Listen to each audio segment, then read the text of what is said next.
في الفيديو ده هنتعلم ازاي نخلي اللاينز بتاعة الاوتوكاد اللي عندنا في المشروع بتاعنا تكون فيها احساس الفري هاند شوية. اول حاجة هنتكلم عنها في الاوتوكاد، لو انا النهاردة مثلا عندي فايل زي كده، الفايل ده عبارة عن منطقة كده بلو اب في مشروع، في كتل موجودة هنا اللي بلون اصفر، وعندنا اللون اللبني ده هارد سكيب، والاخضر ده كده هيكون مناطق جرين.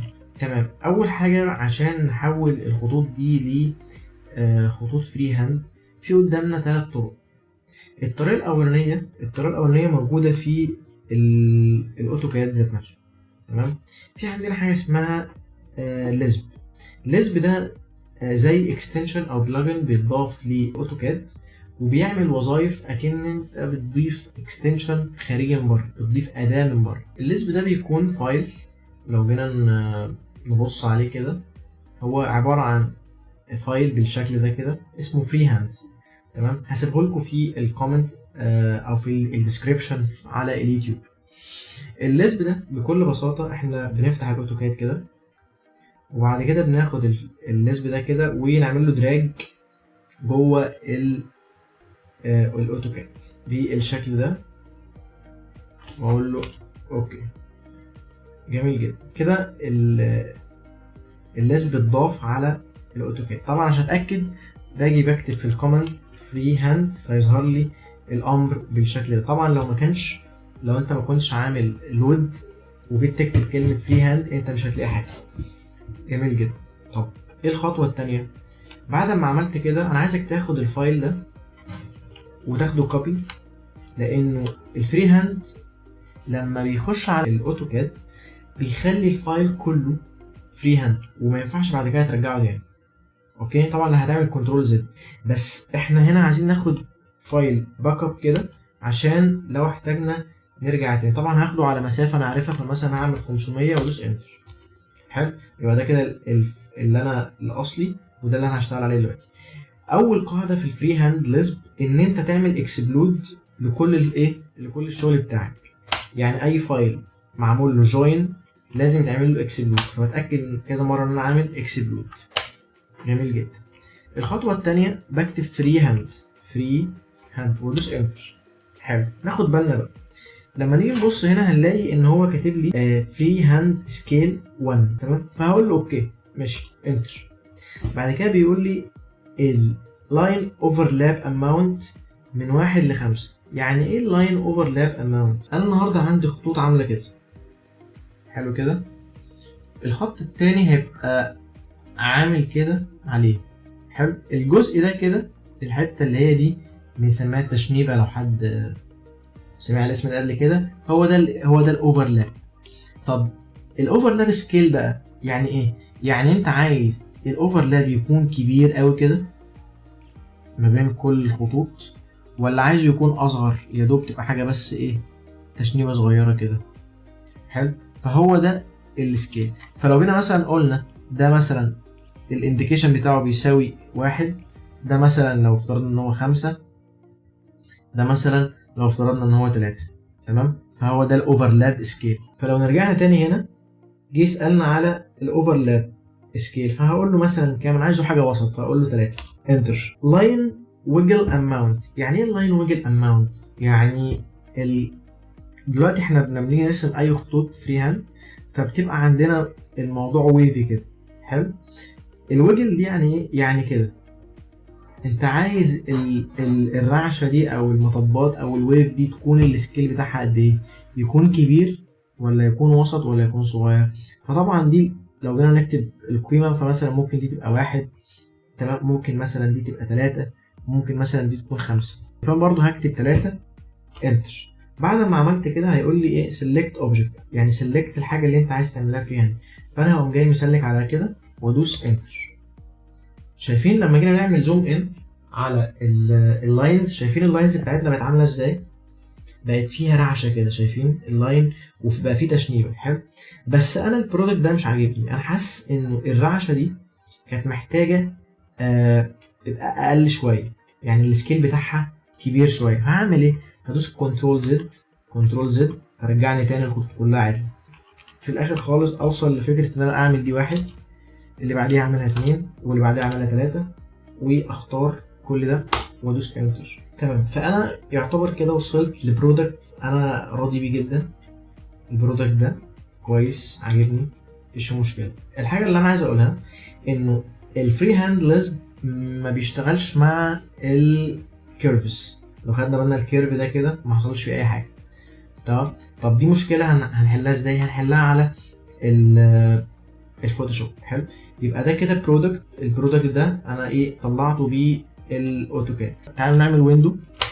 نعمل ويندو حوالين الشكل ده كده وناخدها كوبي. حلو. احنا قلنا الفرق بينهم 500. جميل. بعد كده ندوس كنترول بي، هقول له هنا بريفيوس، وبعد كده اختار الويندو بتاعتي، اختارها من هنا لحد هنا كده. تمام. طبعا يفضل اكتب سكيل. انا مثلا ممكن اطلعها عشان تطلع بريزولوشن عالي، فاطلعها على اي نوت، على اي نوت. تمام. باجي هنا بكتب السكيل، بكتب 1000. ممكن اكتب مثلا سكيل 1 ل500. تمام. بالشكل ده كده وادوس اوكي. انا ممكن نسميها فري هاند كاد. طبعا لما نيجي نبص بقى على الفايل، بصوا اللاينز بتاعتنا عامله ازاي. فري هاند خالص، كلها خطوط فري هاند بالكامل. طب تعالوا بقى نطلع فايل تاني هو برضو. هندوس بريفيوس وندوس ويندو ونختار ده كده. ده هنسميه فوتوشوب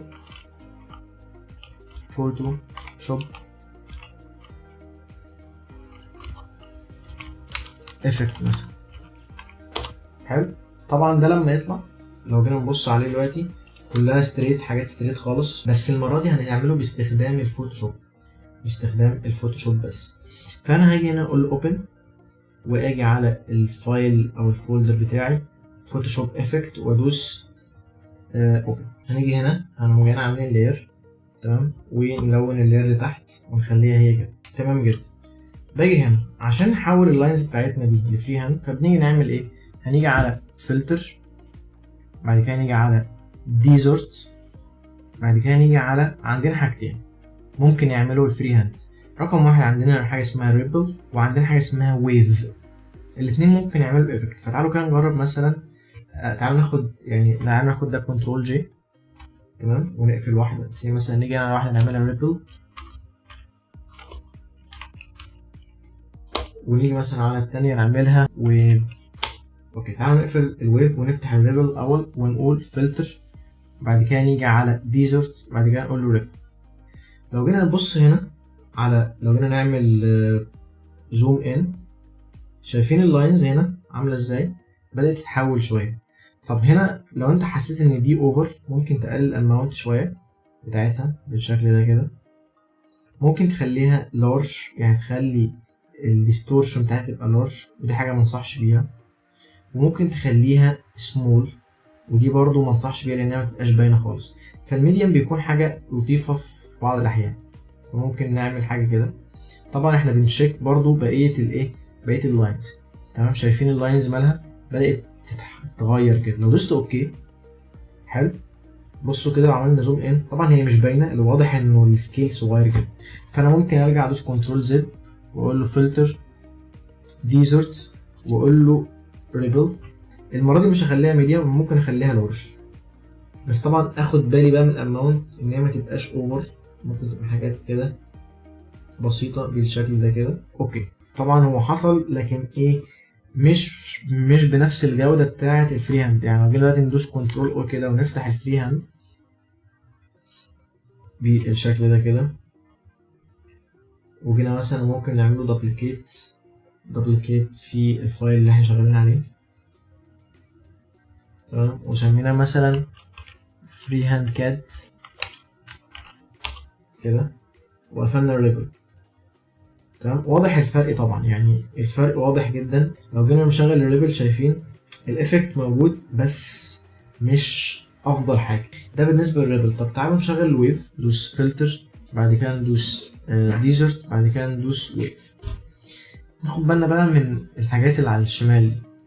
بالمناسبة الحاجات دي متغيرة جدا وبتختلف من مشروع للتاني. يعني مثلا دلوقتي انا هجرب حاجات ممكن تكون شغالة على مشروع تاني بريزوليوشن تانية مختلفة عن اللي انا شغال بيها، فالارقام هتتغير. بس عامة القاعدة في الحاجات دي انه الارقام دي كل ما بتكبر كل ما بتبوظ الحاجة. فمثلا دلوقتي لو انا سبتها بالديفولت ودوست اوكي، جيت بص شايف الموضوع باظ خالص. فاحنا مش عايزين نعمل كده، احنا دايما عايزين يبقى الرقم بتاعنا دايما قليل. فهدوس فلتر بعد كده ديزرت واقول له ويف. انا مثلا ممكن اخلي 20. حلو. طبعا الموضوع محتاج تجربه جامده. ممكن مثلا اخلي دي مثلا 3 وندوس اوكي نجرب. شايفين هنا الايفكت بتاعنا بدأ يتحقق. بس انا هنا حاسس ان الويف بتاعتي يعني تو اوفر شويه، فممكن اجي العب فيها تاني. فاقول له فلتر بعد كده اقول له ديزرت واقول له ويف. انا عندي هنا ارقام ايه مثلا اللي كبيره؟ 20 دي كبيره قوي، فمثلا ممكن اخليها 10. اوكي. ممكن اخلي مثلا دي 2 وادوس اوكي اشوف اللي هيحصل ايه. الموضوع بقى حنين شويه. تمام. شايفين الموضوع بقى حن كتير جدا من الاول. بقى الموضوع فيه فري هاند، بقى الموضوع كمان بيتغير، ما بقوش ماشيين ورا بعض. لما كنا عاملين 20 21، لما كنا عاملين دي 21 21 ايه اللي حصل؟ كانوا كلهم ماشيين ورا بعض. طب تعالوا كده نغير دي ونخليها 30 مثلا. طبعا لازم ندوس كنترول زد الاول عشان يعرف يطبق تاني. بقول له هنا ديزرت واقول له ويف. ممكن مثلا اخلي دي 30 واقول له اوكي.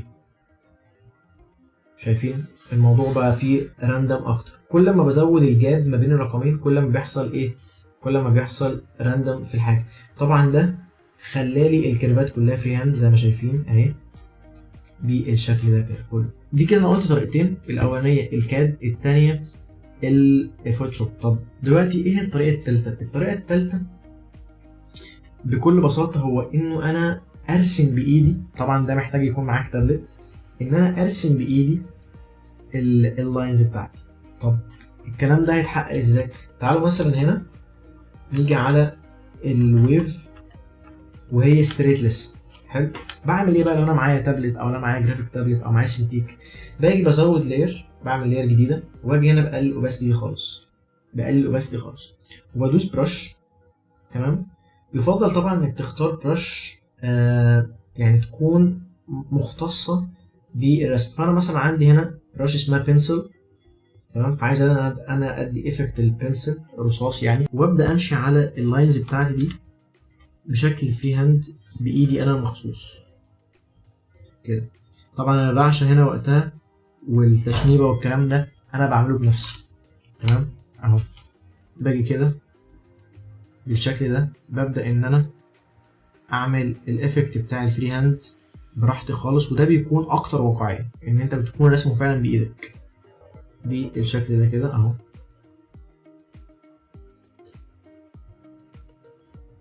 الموضوع بيكون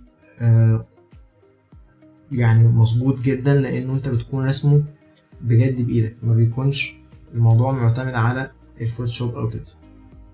تمام. فده كده برودكت لو انا شغال بالفري هاند. يبقى ده الطريقه الثالثه ان انا ممكن اعمل بيها خطوط فري هاند في اي مشروع معايا.